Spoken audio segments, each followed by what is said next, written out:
காய்ந்த நெஞ்சும் நெருப்பு போன்ற பார்வையும் பாரதிக்குத்தான் உண்டு என்று யார் சொன்னார்கள்? என் அப்பாவுக்கும் உண்டு. என் வாழ்க்கை என்னும் தேரை அழகாய் செதுக்கிய மூன்றெழுத்து கவிதை என் தந்தைதான். நான் எழுதும் தமிழ் கவிதையில் நான் கண்ட மிகச்சிறந்த மூன்றெழுத்து என் அப்பா. அம்மாவின் அன்பு கடலலை போன்றது, வெளிப்பட்டு கொண்டே இருக்கும். அப்பாவின் அன்பு நடுக்கடல் போன்றது, வெளியே தெரியாது, ஆனால் ஆழம் அதிகம். தாய்க்கு பின் தாரம், நான் தந்தைக்கு பின் தந்தை மட்டுமே. யாராலும் அந்த இடத்தை நிரப்ப முடியாது. அவருக்கு நிகர் அவர் மட்டுமே.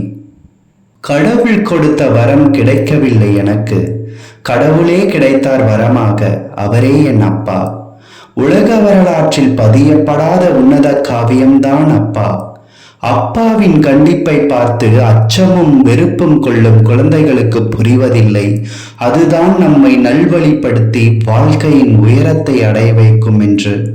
மரத்தை தாங்கி பிடிக்கும் வேர்கள் கண்ணுக்கு தெரிவதில்லை. அதுபோலவே குடும்பத்தை தாங்கி பிடிக்கும் அப்பாவின் உழைப்பை பலரும் உணர்வதில்லை.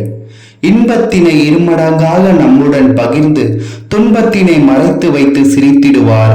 அக்கறையும் பாதுகாப்பும் தருவதில் தந்தைக்கு நிகர். ஒவ்வொரு பிள்ளைகளின் முதல் காவல் தெய்வம் நம் அப்பா. என்றும் என் கண்முன்னே உள்ள கடவுள் என் அப்பா. அப்பா என்பது வெறும் வார்த்தை அல்ல, நம் வாழ்க்கை.